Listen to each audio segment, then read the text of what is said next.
Good evening, everyone. There we go. My name is Lavita Sparks Wade. I'm the 6th District Councilwoman, and this is our quarterly meeting. And for tonight, we have with us the 5x5 committee who will be discussing the plans for the 5x5 in the 6th District. And we also have on the agenda Pastor Dyke Lee and the 10-Point Coalition. And hopefully they will be coming in. And so I want to welcome everyone. We're having great weather on today.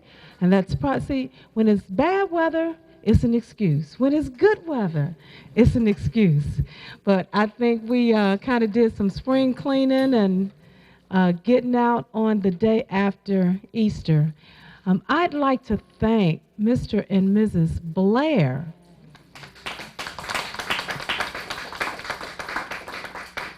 as well as Minister Wynn, who is always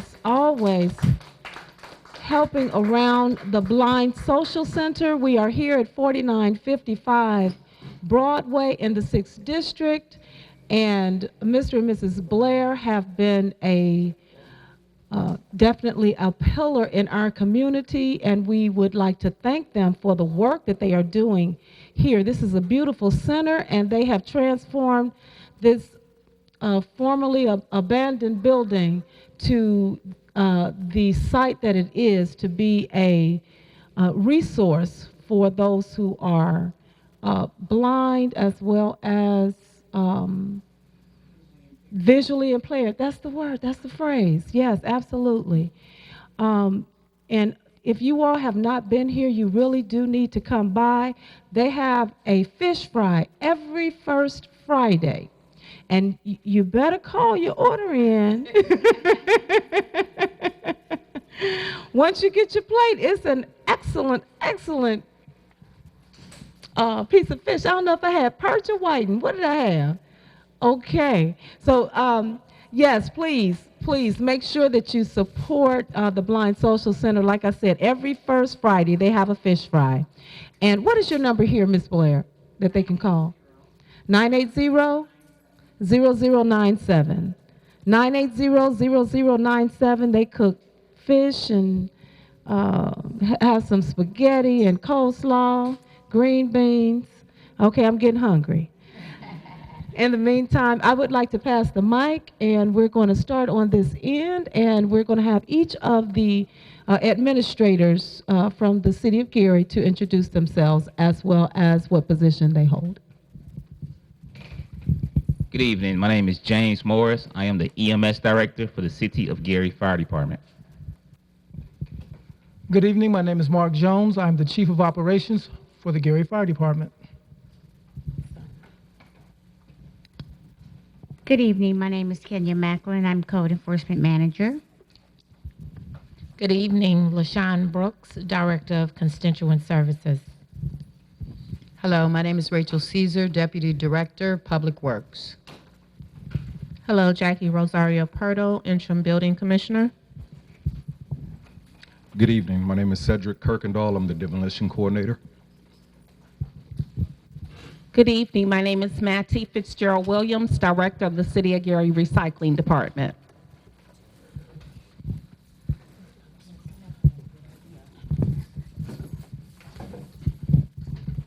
Hello, I'm Brian Colbert, Commander of Special Operations, Gary Police Department.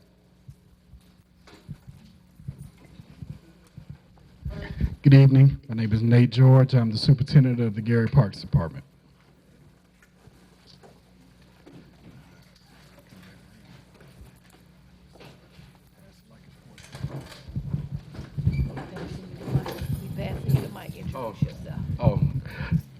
Good afternoon, everyone.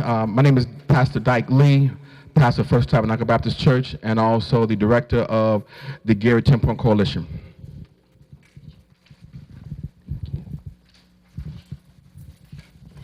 Okay, so I'm going to ask Pastor Lee to come on and squeeze on in at the table, if he would.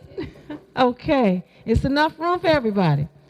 Okay, so what we would like to discuss first is, and again, I'd like to welcome Pastor Dyke Lee and the 10 Point Coalition. They did bring an entourage in as well. And we would like to first discuss our community cleanup, which is I'm going to pass the mic down to LaShawn Brooks. Thank you, Councilwoman. Our 5x5x5 kicks off in the 6th district for our season, where we go into each district during the months from May until October. And the 6th district is where we will begin. And this year we will focus our 5x5 efforts from Harrison to Washington Street, from 40th to 43rd Avenues, where we will work with all the team members that you see here and a few others, where each department will be tasked with the services that we do on a daily basis. But we are more excited because we get the opportunity to work with the organizations such as the 10 Point Coalition, who walk about the streets, and I'm sure he'll share much more in detail of what 10 Point does. And we recently had a faith walk that took place, and I personally got to see some of the concerns that the citizens have in the area, outside of viewing the 311 system that comes in with the calls and the concerns. So with our 5x5x5, we assess our areas based off of, again, our 311 calls that come in. So we do an assessment to see the greatest need. We look at the residential area versus a blighted community just as well. And team members, we sit down.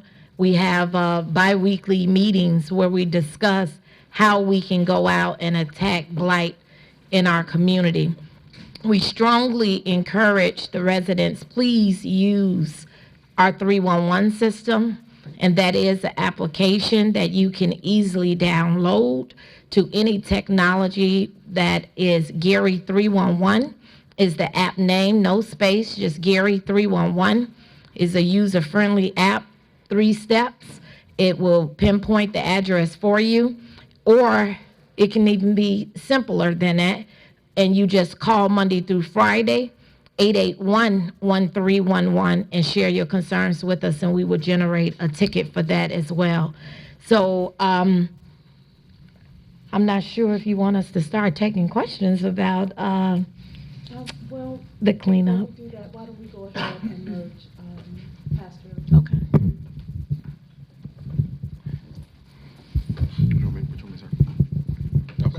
All right.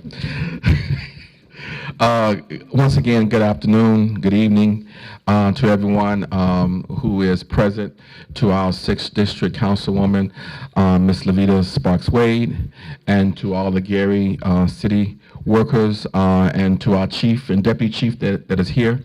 God bless you all, and to all of our community residents.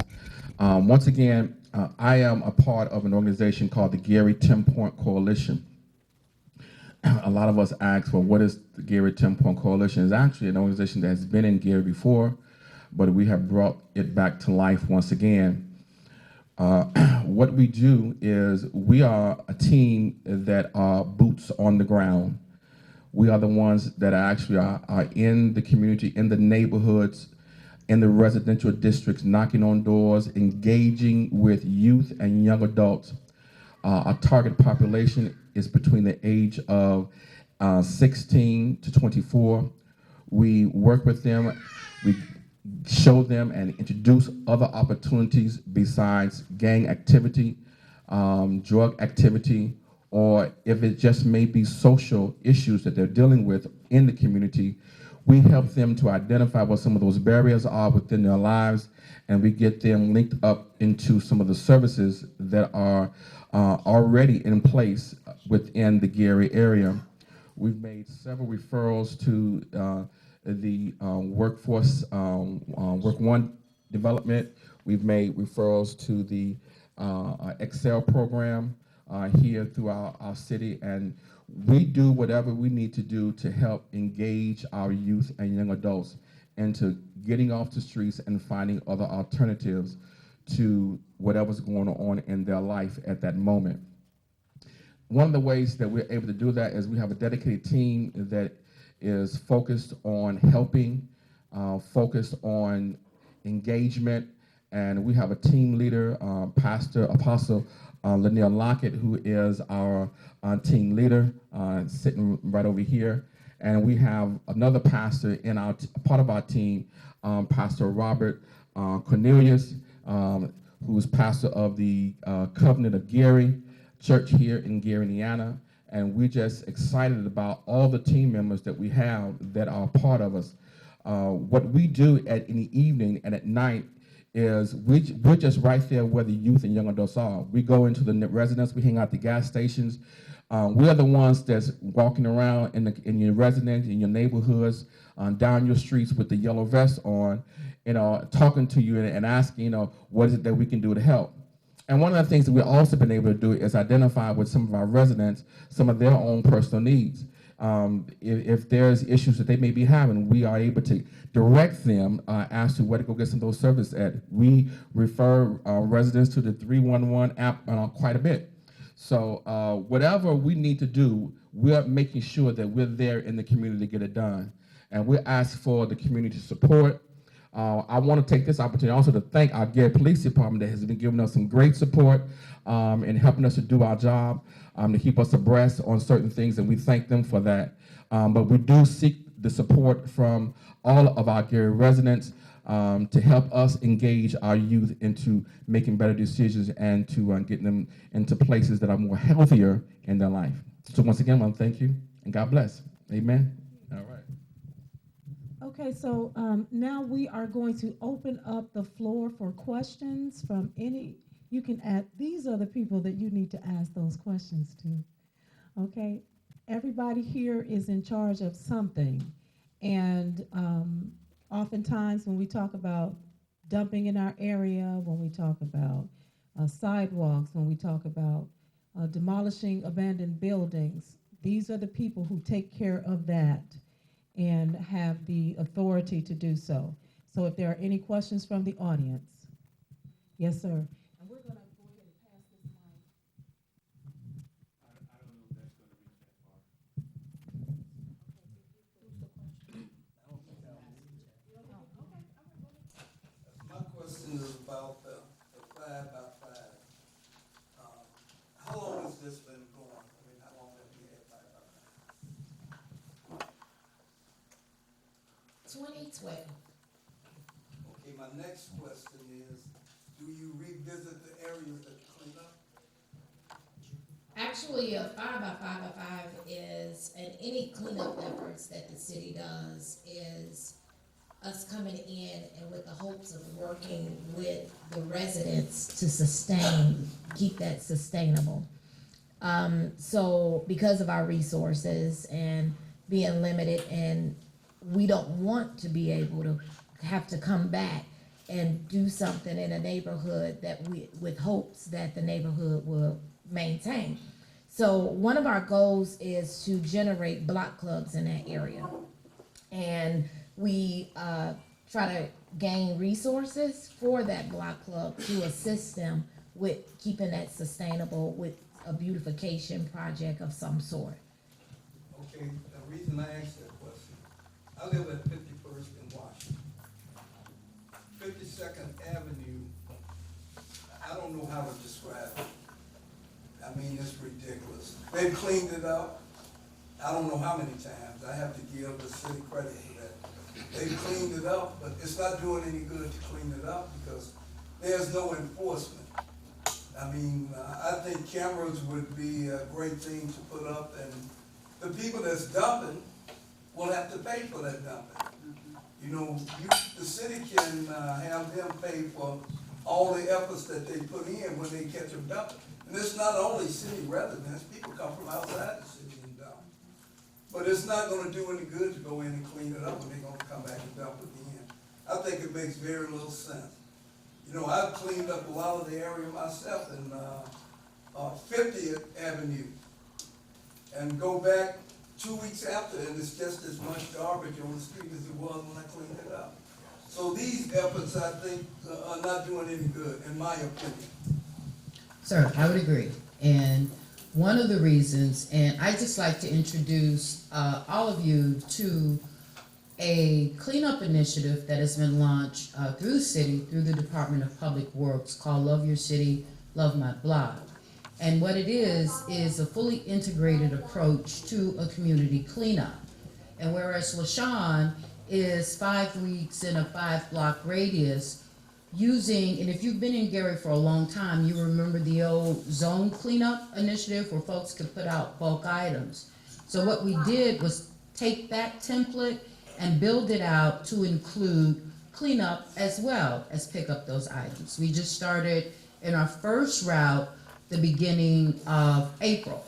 So, but to your point of coming back to revisit, by us moving across the city in an integrated, organized way, that's with code enforcement, that's with demolition, that's with the police have gone out paving to really be able to see the output of all of our efforts in one location.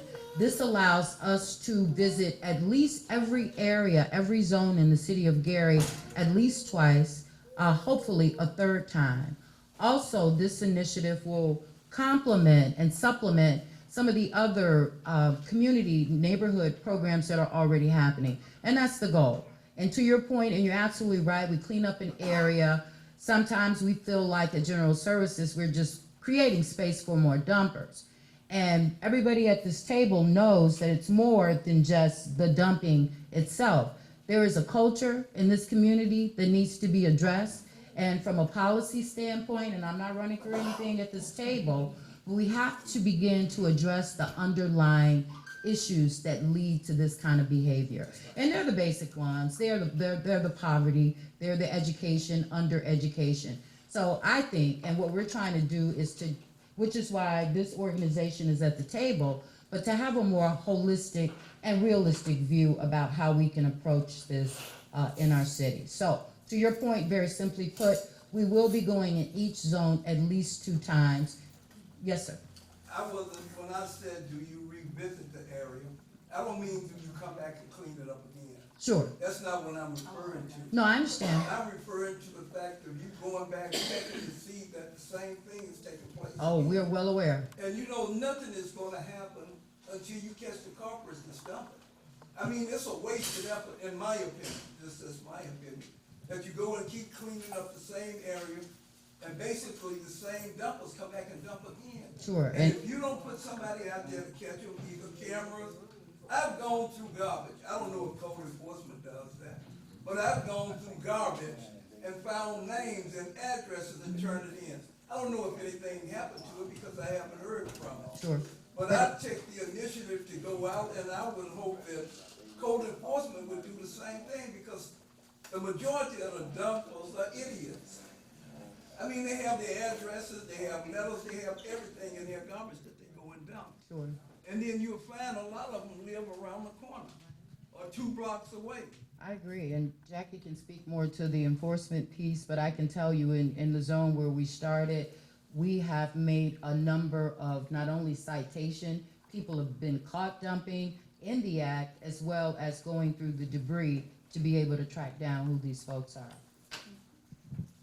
And to repeat what Rachel state, code enforcement, we do go out and we search in the dumping area, find out investigate who has been dumping, and then we take it into court as far as citation. And if not just a citation, we take it more into a criminal thing. You know, when we talk about code enforcement, there's a house in my block that the person that owns it is a realtor.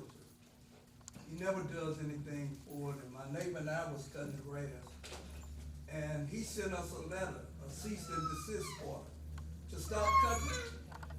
You know, and the grass was growing as tall as the building. You know, we left it alone because I don't want to get prosecuted for trespassing. But you know, this guy told me, well, maybe I shouldn't get into that part of it. Well, I'm gonna get into it anyway. He told me that he was a friend of the mayor. He said, you can call anybody you want to. I'm a friend of the mayor. Nothing's gonna happen to me. And it appears that he was right about that because nothing has happened to him. Now, one of the neighbors that didn't know about the cease and desist order went and cut it. So the grass is down now. But by midsummer, it'll be up again. Because I'm not touching it. I'm not gonna touch it again. I'm not gonna get prosecuted. And the council, lady had a crew to come out and cut it herself. You know, she hired. So it's bad that we don't have enforcement. I mean, it's really bad. So I want to. My property's better because I'm right next to it. I don't even agree next to where my house is. Right. And I do remember, I recall for 2 years being in your area with some concerns. The first year we come in to clean up, we actually put the cement blockers to assist with that. We did a walkthrough. Then the next year, I remember the gentleman sending a letter and from his attorney and everything about not coming on his property. But I do want to say this, and then I'll give to the code enforcement manager. And when I see the calls that I receive from 311 once it's a complaint coming in regards to things not being done, a lot of times the citizens don't go back in and read the ticket. So the ticket will share with you a court date that is in there, and I have taken the time just as well to go sit in some of those court cases, but there isn't any residents to come and support that case.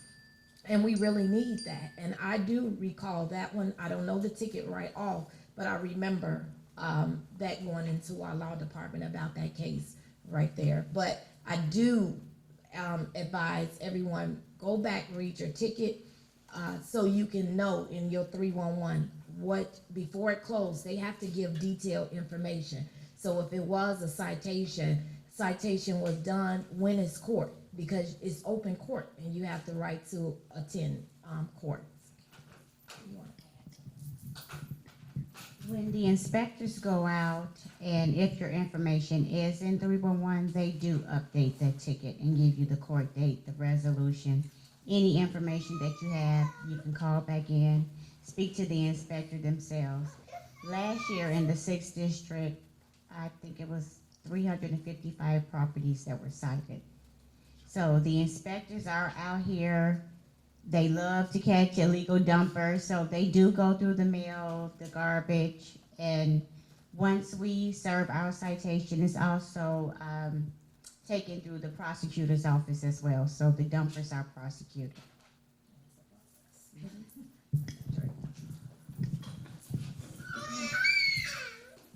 Good afternoon. I'm the demolition coordinator, and I just would like to pass along some demolition efforts that has taken place actually since 2012 to the present. The city has actually demolished 1,267 properties. In the 6th district, there were 159 properties that were demolished. We currently have 24 more that are scheduled for demolition. In 2018 to the present, we've secured some funds from Gary Sanitation District. We bid out 40 properties. It was $300,000 that was given to us from GSD. With the $300,000, we were able to bid out 40 properties. Of those 40 properties, 10 of them are in the 6th district. We also have 14 properties that are scheduled for demolition with hardest hit funds. So that's going to give you an additional 24 properties in the 6th district that'll be demolished. That'll give you 183 properties out of 1267. So it's kind of even throughout all 6 districts. With our hardest hit funds, we've demolished 400 properties. 69 of those are in the 6th district. I did a survey from 41st to 45th, Broadway to Harrison. I inspected 135 homes. 11 are emergencies, 27 require board up, and 124 need to go to an unsafe building hearing. So what's required with the unsafe building hearing, it starts with ordering a title search, calling that homeowner into an unsafe building hearing to see what their intentions are with the property. Most don't show up. At that point, we can get the property ordered demolished. But then, if the property is not demolished within 2 years, the process starts over. Title search is only good for 1 year, so if it hasn't been demolished, the next year you have to get another title search to see if it's the same owner. So we did some research with our title companies, and we were being charged $250 per title search. And with 124 properties requiring title searches, that's $31,000 just to get title searches. So now we have a different title company, and they're charging us $95. So that's a significant difference, and we will have to pay $11,780 for 124 title searches. So in the 5x5, demolition is going to start. It should start next week. The contractor is on 43rd and Louisiana Place. He's demolishing 2 burnout buildings that are on slabs, so it should only take him a couple days. And then he will move to 43rd Avenue. He'll be demolishing 20 and 28 West 43rd Avenue, 4277 Washington, 4322 Jackson, 4240 Madison, 4155 and 4164 Washington. And I also included 4152 and 4176 Buchanan. So there is demolition efforts continuing in the 6th district. It's very limited funds for demo, but we're using all of the resources that we have. We've secured some county funds, and that was for 3 commercial buildings. One of those buildings is in the 6th district, which is 4785-87 Broadway. And that property is gonna cost maybe $24,000 to get it torn down. With the 135 properties that I inspected, and I did those properties average $10,000 per demolition for each home, that's $1,350,000. Of course, we don't have those funds, but I'm just throwing out numbers. At the bare minimum, that's what it will cost to tear down these 135 homes. And in this area, some of the properties are much bigger than you would see on a regular 25-foot lot, single family home with a small basement. These properties are much smaller, but I still did the figures based on $10,000 per property. So we are doing some demolition in the 6th district, and once the 5x5 starts, you'll see some activity in there as well. I have a question.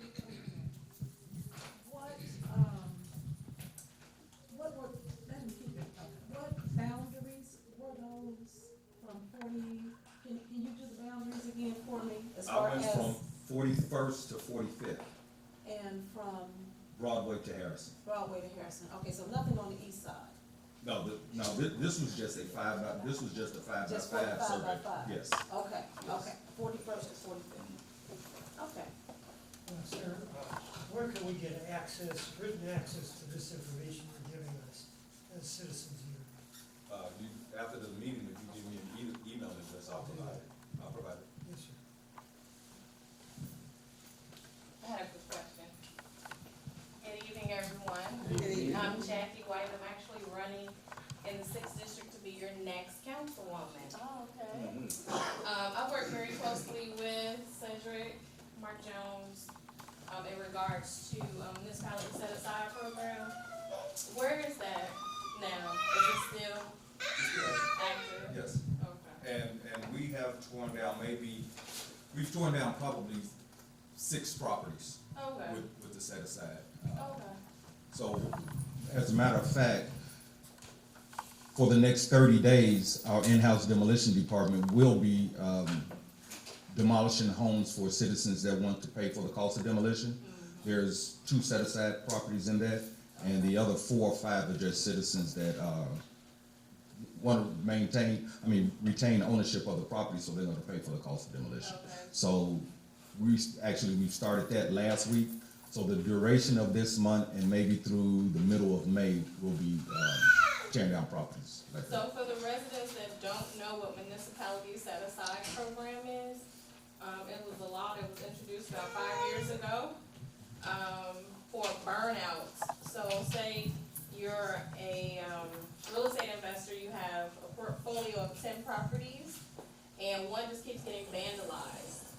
You just come up with the bright idea that you want to burn down.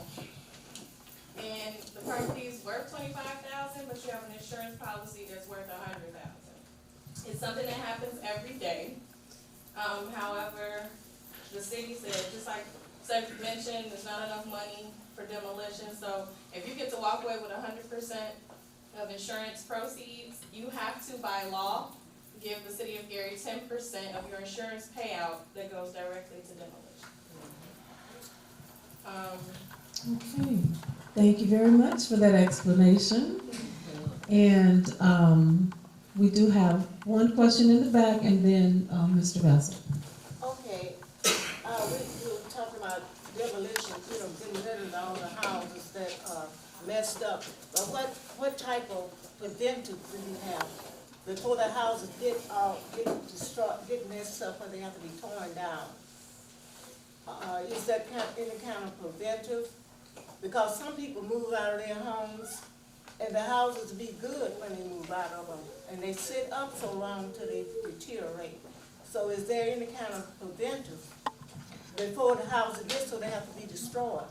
That's actually the owner's responsibility. If just say if I lived at 4141 Rhode Island, I'm just throwing out an address, and I stayed there for however long, and I decide to leave and never come back, and it just sits and deteriorates, that's why we have almost 6,000 vacant properties in the city. That's what I'm saying. It should be some kind of way that instead of paying out all that money after the house and get destroyed, it looks like it would be something that can be done before the house will get to that point of being destroyed. That's what I'm saying. That's the owner's responsibility. I know that. Responsibility, but after it gets so they you still got to spend our money after they destroy it. And I was trying to see if there was some kind of solution before it get to that point of being paying out money for it to be torn down when the houses are getting in good shape and you let them sit up until they deteriorate. That's what I'm saying. I know one of the messages redevelopment was trying to get out to those that made a decision to relocate, or maybe you inherit a property due to some death or something, you don't want to live in the city of Gary, to contact redevelopment and they can discuss some things. Unfortunately, nobody is in that program. It's an acquisition process, and what redevelopment had been doing, They were acquiring properties that were no longer wanted by homeowners, but it had to be in a certain project area. So like with our hardest hit funds, there are certain target areas. And since we were in those areas doing demolition, or if that person didn't want it and it was some property that's salvageable, they could, at that time, they were able to deed it over to the city of Gary. Then we could speak with community development and see if that's a property that they would want to take and have as one of their homes in the Dollar House program. Okay, so if they don't want to deed it over, you just let it sit up and rot. We can't just go out and tear down someone's property, but like I said, that's the owner's responsibility No, I was saying, is it a way to restore stuff, not tear it down? That's what I'm saying. not on the city's behalf unless it's our property. And that would mean that person would have to deed that property, they would have to deed it over to the city, and with the decrease in population, then that means we'll be sitting on that property, and if something happens to it, we're responsible for it. So if it burns up or catches another house on fire that's next door to it, the city is responsible for all of that. So we really aren't taking properties like that unless it's in a project area, where we know that there's some movement in that area. Hold on 1 second, Mr. Basil was next. Yes, once properties are demolished, what's the environmental impact on the materials left behind, the soil? Well, there's regular backfill that's used for filling the hole if there is a basement. So it's clean backfill, and we have a certified letter from the company where we get our backfill material from. It has to meet a certain standard, it's tested, and it has to be approved before we can even use their backfill material. And we usually use our backfill material from the same company.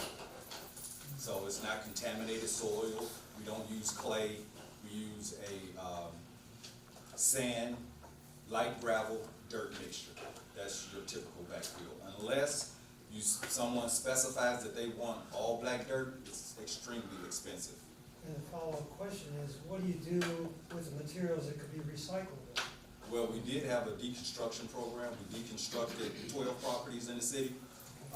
Most of them took place on 39th and Washington, which there's still 7 or 8 buildings that need to come down on 39th and Washington.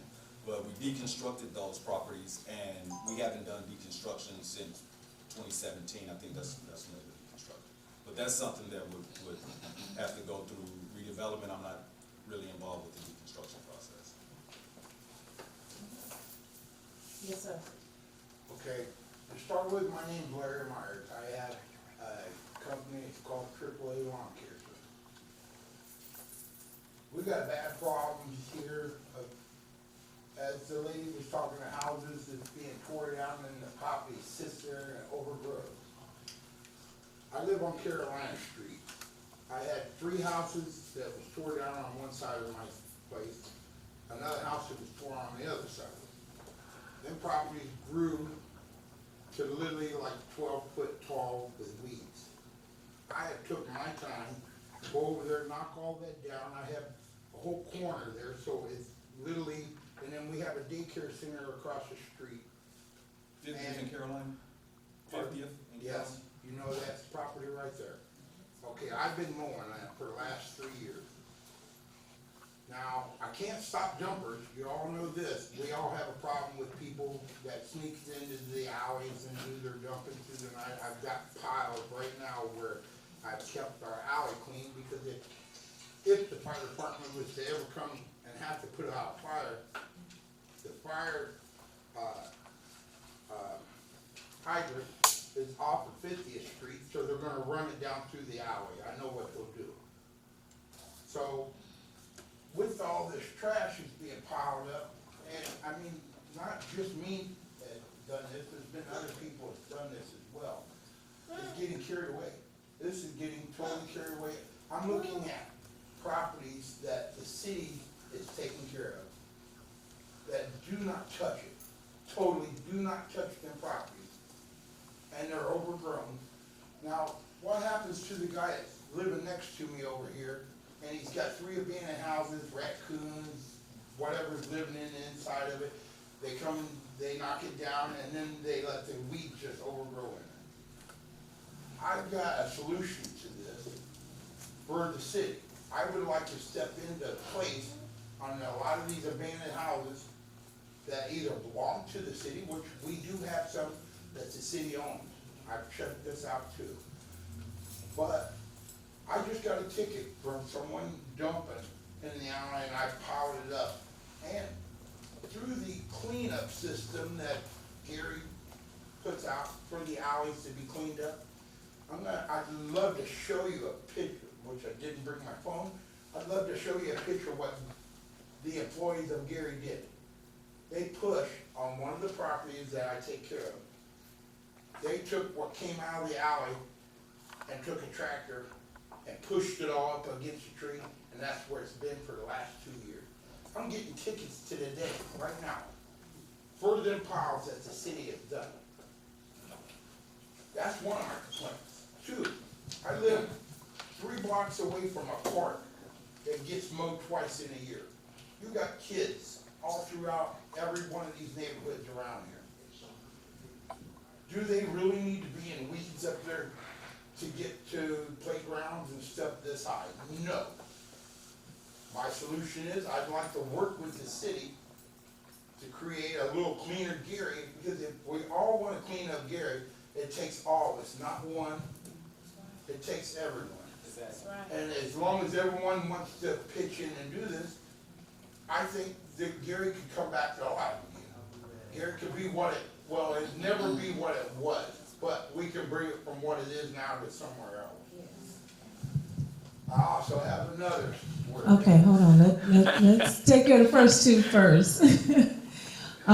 In regards to working with the city, summertime is coming, springtime is here, and I do believe they have contractual situations with the city. Am I right or wrong? I'm sorry. Contractual opportunities for lawn cutting. No, that's just, there's a contractual agreement for Marquette. As it relates to, you're probably talking about Pittman. I'm talking about Gary itself. No, but the park. Oh, yeah, Specific. yeah, that was Pittman, yeah. Pittman. I'm sorry about that. Yeah, no problem. Pittman's actually on our mowing schedule. We are about to get started with that, but we do have an Adopt a Park program. That all you have to do is an application that you fill out. We don't do the Adopt a Park program and you say, okay, I want to adopt a park, and we just back away and say, okay, it's yours now. You just tell us what you want to do. It could be I want to mow the lawn, I want to plant flowers, I want native plants, whatever it is that you want to do. We can get that to you. So after the meeting, if I can, I'll get your information and then I can send it to you and you can tell me, what area you want to adopt, and we'll see how we can Here's the whole deal. I don't want to adopt any. What I want to do is see the town and the people in this town open their eyes up and start cleaning up what they failed to do in the last many years. This wouldn't look like it is right now if we had everyone has a neighborhood watch program in it. Well, how about a neighborhood cleanup program? Where everyone in that neighborhood, we take it. The city of Gary comes in and we put a dumpster and allow 2 or 3 days for that dumpster to sit on your block. If you want to clean your alleyway, if you want to clean all this mess that's next door to you, then pick it up and put it out there. Now, as you said about the yard up here. Okay, let me have LaShawn to address that, and then we're gonna have the gentleman from 10 Point, Brian. We're gonna have you say something, but before we do that, I'd like to introduce a couple people. As Jackie introduced herself, her name is Jackie White, and she is running for 6th District Council. And we have, I'm not running again for 6th District Council. And we have Mr. Ken Patrick Berry, and he is an at-large candidate. So I just wanted to thank you all for coming out, and congratulations on your candidacies.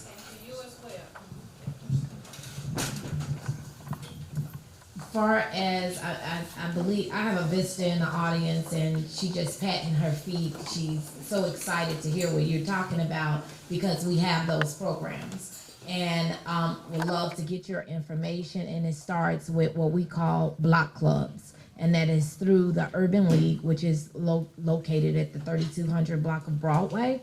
Registering with them, and then all the programs such as the Adopt a Park component of it, grants, opportunities, all of that we have for block club members. I believe we are going in our 3rd year of Dumpster Day is what we call it at the end of the season. We kick it off with Blight-Buster Day, then our 5x5s, and then we end with Dumpster Day. And we also have community cleanups where a community it's not just for you or your neighbor to ask for a dumpster to clean out your house, but it's to clean around your home. And we provide you with like a dumpster, garbage bags, gloves, things to assist you in those efforts. And we also will come by if it was some items such as tires, because you can't put in the dumpster, we come pick those up, and other items. And then we remind everyone too, a lot of people are not aware you can dump once a week at our dump site, and just as well you can put a large item out, and your garbage collection, they will pick that up just as well. So yes, we do have a program. So great minds think alike. So I'm glad to hear that you on the same page. You just wasn't aware of the program. So we look forward to working with you and getting your information, and she will be more than happy to provide you with those materials for you to host that cleanup in your area. Brian. So, correct me if I'm wrong, I mean, I'm not from this district, I'm on the west side, but correct me if I'm wrong. Y'all got, it's a gang of residents from Gary, Indiana that's sitting in Lake County. Got some type of probation or something, there's no programs or no grant money, nothing where y'all can have them come clean the city, since they sitting and sucking up all the taxpayers' dollars and, you know, getting 3 meals in the cot. There's no way that, you know, work release, you know, that you could bust them, bring them here, make them clean up these empty lots, allocate some money for some lawn care, whatever, some saws or something, and make them clean up. I mean, put them to work for 8 hours. They ain't doing nothing else with their time. They gonna probably come back out of jail and go back again. So, you know, there's nothing in the city that you have. You got the juvenile detention center out there. You got Lake County. You got people just sitting up doing nothing with themselves. I see them all the time in Chicago because I work in Chicago. And they're on the side of the roads. They busted them by the busloads in the summertime, making them clean up. There's nothing in Gary that they can't come and clean up. I mean, we work hard enough as it is as a community. And so now you got to get out and clean up after these lazy jokers. Instead of having them get up off their behinds in jail and bring them out, say, hey, y'all finna clean up for 8 hours. We feeding you, you're gonna work for it. You ain't gotta pay them a dime. Get the equipment, bring them on a bus. They ain't finna run from a shotgun. So, make them clean up. There is a coordinated effort with community corrections to do some projects with the parks. So, for instance, Howe Park is on the schedule for community corrections. They did come out and cut that particular park a couple days ago. As far as a scheduled program, oftentimes what I do when I have cleanups is I call community corrections. And any neighborhood, any block club can call them and ask them for their assistance. And I think that would be something that the city of Gary would be able to utilize. So that's an excellent suggestion. And like I said, we don't have them on a regular basis, but if any citizen would like some assistance and they're organizing a cleanup in their area, Community Corrections in Crown Point would be glad to assist.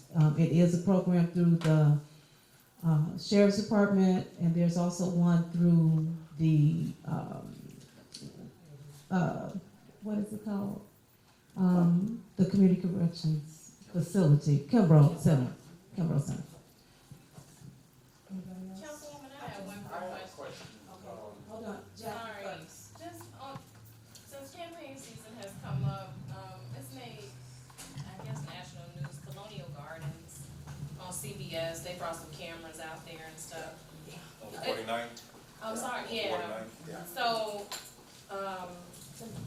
HUD is responsible for the demolition That is correct. of that? The Gary Housing, HUD by extension, but that's a Gary Housing Authority property, so they are responsible, which they have fenced it off. But, and cleaning is next, but just like they did in Delaney West, Ivanhoe, that's their property, so that is not to be So it was confused. highlighted by some mayoral candidates. Always Okay. is. And that's, you know. So hold, I'm sorry. and we're not going to get into, yeah. And I did speak with Mr. Marsh, the executive director at the Gary Housing Authority a couple months ago, because I've been getting several complaints in that regard. The federal government is getting out of the public housing business. So you're seeing all of the housing developments being emptied out. And so Colonial Gardens was one of the, well, actually Ivanhoe was the first one to be emptied out. They demolished all of the property and then they fenced it off, and Miller Village as well. Colonial Gardens, in that regard, when I first got in office, there were still residents out there. As a matter of fact, I helped somebody get another stove because it was, anyway. And so they've emptied it out, but people have dumped in that area. And Mr. Marsh had indicated that they were going to be fencing it off.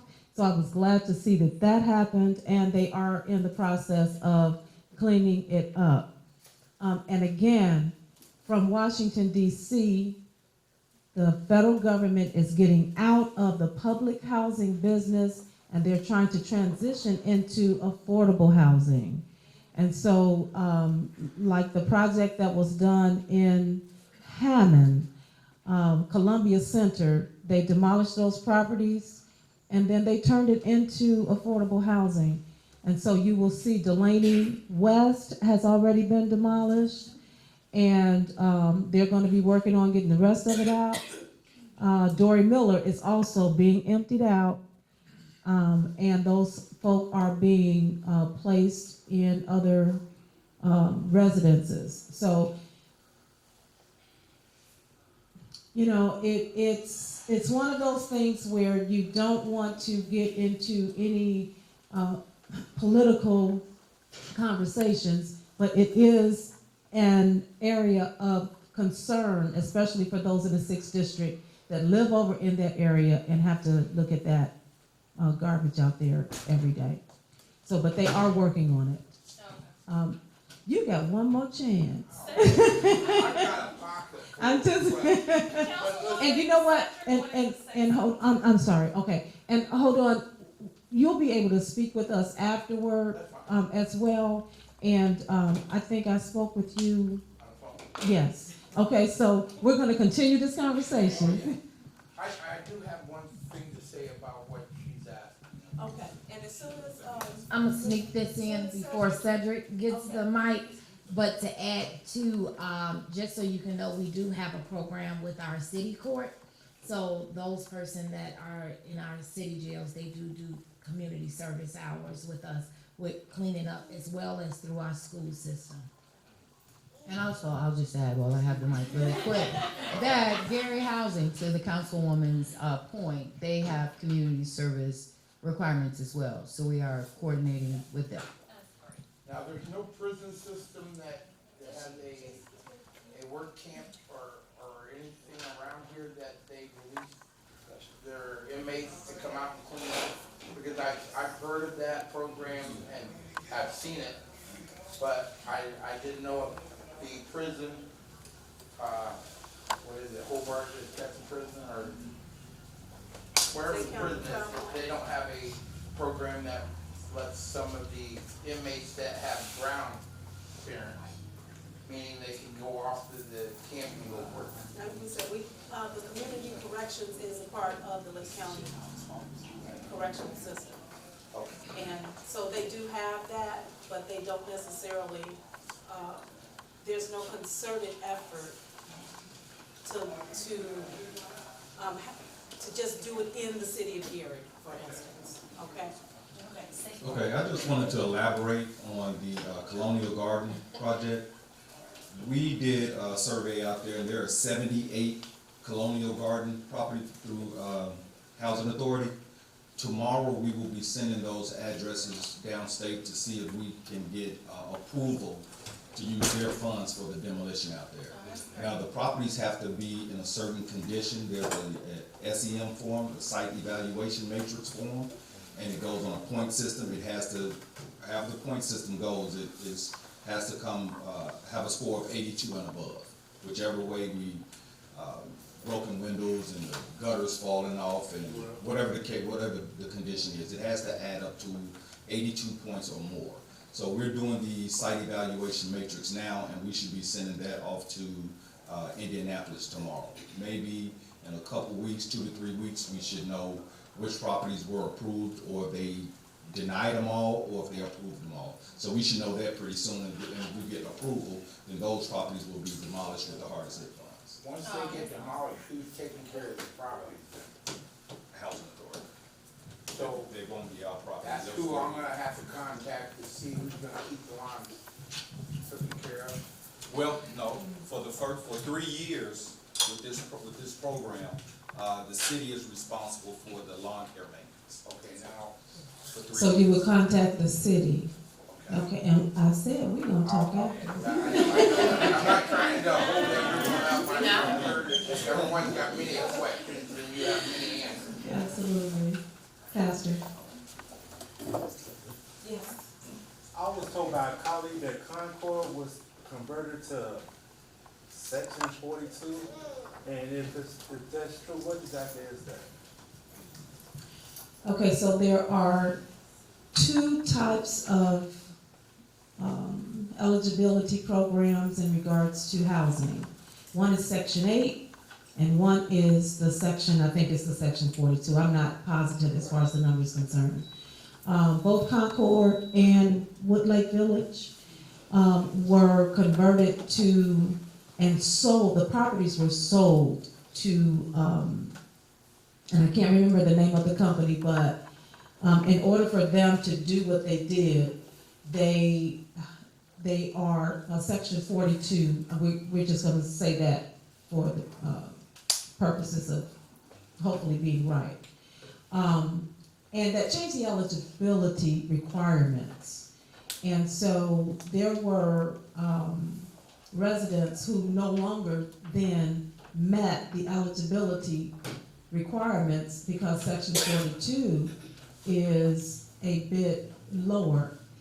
There were working people that were living in Concord, there were working people who were living in Woodlake Village, and then they no longer met the eligibility requirements. And so they had to move out. That was a couple years ago. It was a private developer, a private owner, and basically there's nothing that at this point we can do. Was there something else? No, I just wanted to get some clarification. Okay. Thank you. Okay. The property will stay open until.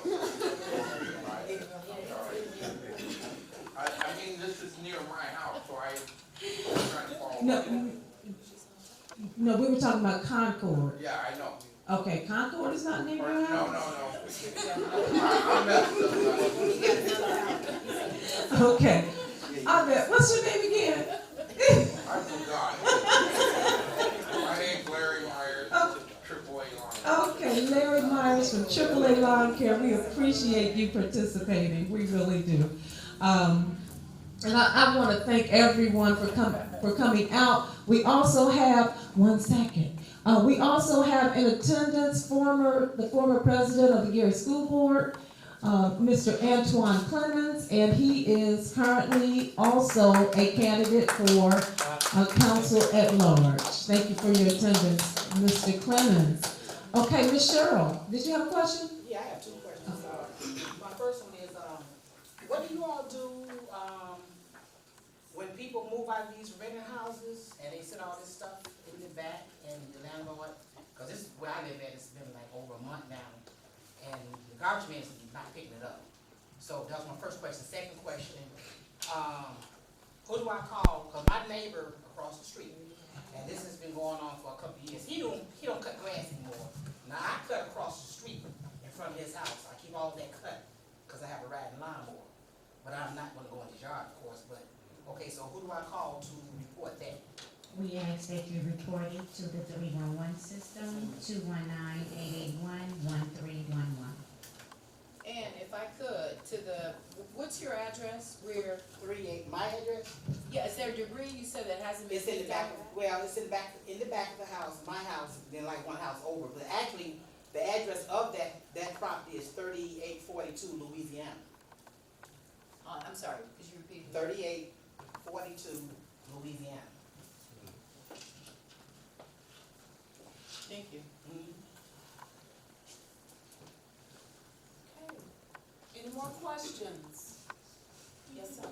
Wheel tax, what's happening with the program of repaving? There's paving going on even as we speak in the city. There are 3 locations that I can think of that are probably in the 6th district: Harrison Street, 45th, and I think some section of South of Georgia, is on the paving list. There are streets that are continuing to be added to the list. There is analysis of the street conditions in the city. So the criteria obviously is need. You want to do the worst streets, but, you know, we're still adding to the list. Paving is happening, and we would love to be able to pave everything. That's just not financially feasible. You know, there is an area from 50th and Broadway to 50th Avenue and Madison. That's ridiculous. There's an area right by the bank. And, I mean, in that area, there's not potholes, it's craters. Sure. You know, you can't even get to the bank. And when I leave home, I can't ride my motorcycle. I can't because it's just that bad. So I would hope that that area be put on the list. I actually put that both 50th and 51st, from Broadway to Madison, going west and east on 50th from Broadway to, I think that was maybe Pennsylvania, if I'm not mistaken, but it's been on the list since I was in office in 2016. And what I was told was that what Rachel just explained was that they did an analysis and they determined which were the worst streets in the city. Now, I'm going to be biased because I think my district should be taken care of. And when I see streets that aren't as bad in other districts get done before 51st, right next to the bank, because you know, I use Fifth Third Bank as well, and when I'm coming in there, it's just like, you know, and it's a business area, so we would want it to be done. And so maybe when the powers that be see this video, and Rachel's going to take it back and see if we can make some changes. Because it is a concern, because we are paying into the wheel tax, and we would definitely like to see those paid. But I'm glad to see that Georgia Street is getting done. Yeah, and 45th Avenue and Harrison Street. So absolutely. Can I ask you a quick? Yes, sir. I've done. And hold on, guys, this is going to be the last question. I don't like to keep, you know, for more than an hour, hour and a half. And I know that you all have some concerns, and I want to address everything, but you can see me after the meeting. But we're going to go ahead here, and then we'll have Mrs. Blair. Did you want to say something as well? Did you have a question? Okay, all right. So, because I've worked with a paving before. Reed Riley, their contract out to Reed Riley, right? Does anybody know who they contracted pavement out to? Walsh. So is anybody holding them accountable to how they're paving? Absolutely. Because, you know, they paved over where I'm at on the west side, and the stuff is coming up already. Where is that? By Ivanhoe. And so some of the stuff is coming over, and I've done paving. I work with paving companies, supposed to go down 4 inches. And seeing how they, you know, they come and excavate, some of them, they ain't going down a good 1.5 or 2 inches to excavate. And so they're supposed to do 4. I think the industry standard is 2. I mean, that's a privilege to be able to go 4, but. It's not 2. No? No, it's 4. You Because, got heavy trucks. hold on, my man, hold on. The company that I work for, we were contracted in Chicago, and we had contracts with them to do pavement, and even Ron Emanuel went back, and the specs was 4 inches. And so they're supposed to go down, they're supposed to be underlayment, they're supposed to be one coat, and then you put the pavement on top of that. And so the stuff is coming up already from what they've done just 2 years ago. And so that's what I'm saying, is there an inspector or somebody that understands pavement to see if they're even doing it correctly in the city? Because, you know, it's Gary. And if you don't hold them accountable to do what they're supposed to do right, they'll need to get over as long as they get paid. Mrs. Blair? Yes, I have a question for code enforcement and for, I believe is that our chief police in the back there? The first question is for code enforcement. Is there a code on the books for the proper way of parking on our city streets? If it's a one-way street or a two-way street? That's my first question. It is? Yes, there. Yes, you cannot park against traffic. That allows you to pull out. If you park against traffic, when you pull out, that means you're pulling out of the oncoming traffic. So that is a enforcement issue as far as parking against traffic. So you cannot park against traffic within the city. Okay, the second question for code enforcement is, it also a code against parking up on the curb where it destroys the grass on the city easement in the front of the houses? I got an address for you there. Okay.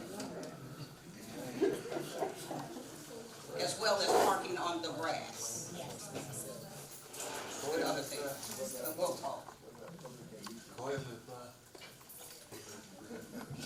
All right.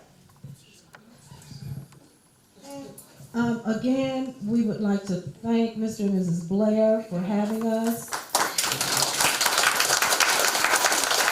I'd like to request more of these meetings in our community, because all of the information that you provided today, I didn't even know some of it. You know, I'm out there, but it would really be nice if we can have more of these more frequently. Absolutely. And what we try to do is move our meetings around in the 6th District. We've had them at Howe Park, we've had them at IUN, and we're here at the Blind Social Center. I'll give you some states so you can make more. Absolutely. And don't forget First Friday Fish Fry, right here. Fish fry. Absolutely. Make sure you call that number in. Okay, he had some of that fish last time. Absolutely. Yes, Mr. Blair. Yeah, the young men working with the younger kids on the, what's that, the 10-point system?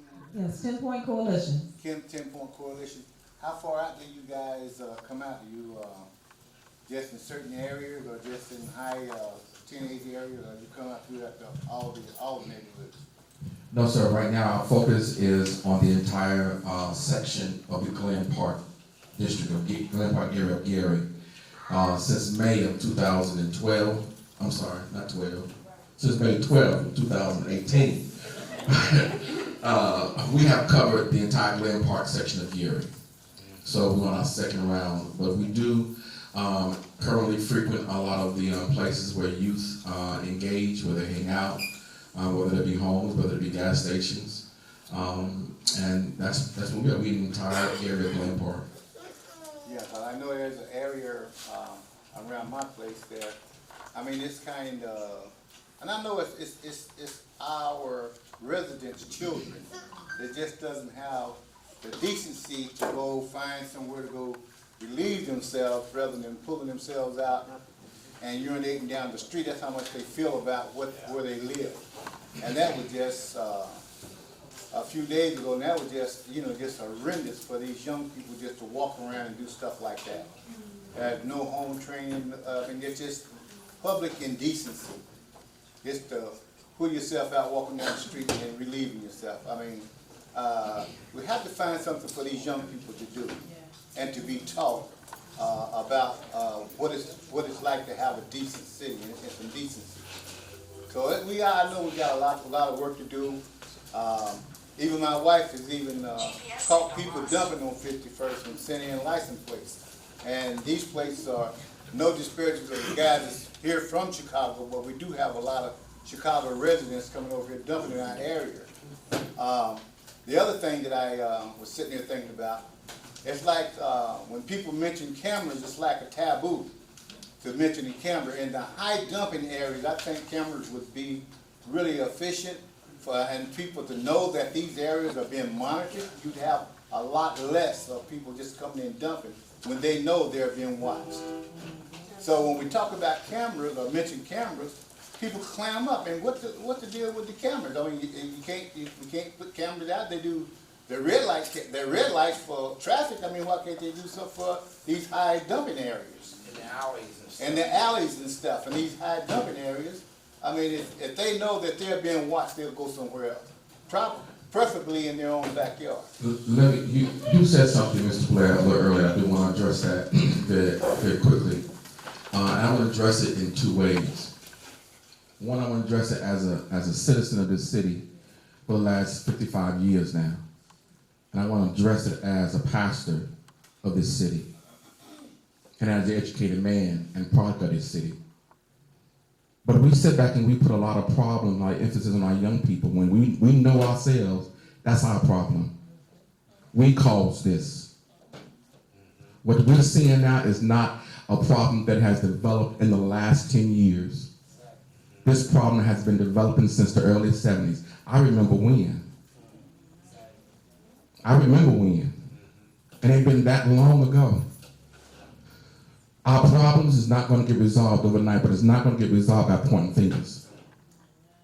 And our problem's not going to get resolved by blaming our youth, because they're not the ones that did it. It was our youth that walking down the street pulling themselves out. Yes, sir, it was for you. But let me tell you what it really was. It was somebody, a parent, did not give some basic values. Okay, to that youth. And it's also somebody did not teach that youth some values. But some don't. We go into some homes and we see that some of the basic skills, basic adult skills, they just do not have. So we're asking them to perform something that they just don't know anything about. But that's what we come in at. That's what Erie Chinpoint Coalition, that's what we do. We find out what the needs are, what the barriers are, and we help them to address those issues. And that's what our church is all about, helping them to address those issues. Amen. One final question. What's the future plan for Junedale?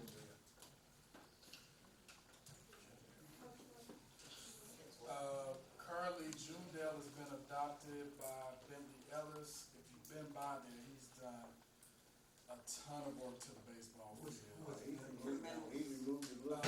Bentley Ellis is just a local guy who just, baseball guy who just decided he wanted to see baseball in the park. And so, I've known Billy for a while, that's his thing. He's got companies to come out and help, the city has helped him, some. He's got business to help, he still needs assistance. And so, I would encourage anybody who is interested, to not only go down there and see what he's done, but also, to get the GPS system to Junedale, but to also help contribute, and he's also doing signups. So it's one thing for him to get the field together in a good playable condition, but he needs kids to sign up to play as well, because otherwise it'll revert back to where it was. And so, I'm glad to see something happening because I went there last year, I think the year before last, and cut grass. Because one of the guys in the neighborhood, nobody showed. I was the only person there, and I was wondering. Now I see there's a lot of demolition, so I was just wondering what the future plans are. yeah, his name is Billy Ellis. Okay, I think we have exhausted our time here. And even if our hearts and minds are not clear, you can speak with us afterwards. I'd like to thank again Mr. and Mrs. Blair for having us here at the Montgomery 4955 Broadway, coming use the facility. It's a great place to be. Thank you all. Thank you to all of the administrators here. May 2nd, let me say that again. May 2nd, we will meet at the First Tabernacle Baptist Church, 643 West 41st Avenue, where Pastor Dyke Lee is the pastor there, and we will be focusing our areas on Harrison to Washington, 40th to 43rd Avenues, and we're meeting at 8 a.m. at First Tabernacle. Thank you all again, and have a great evening.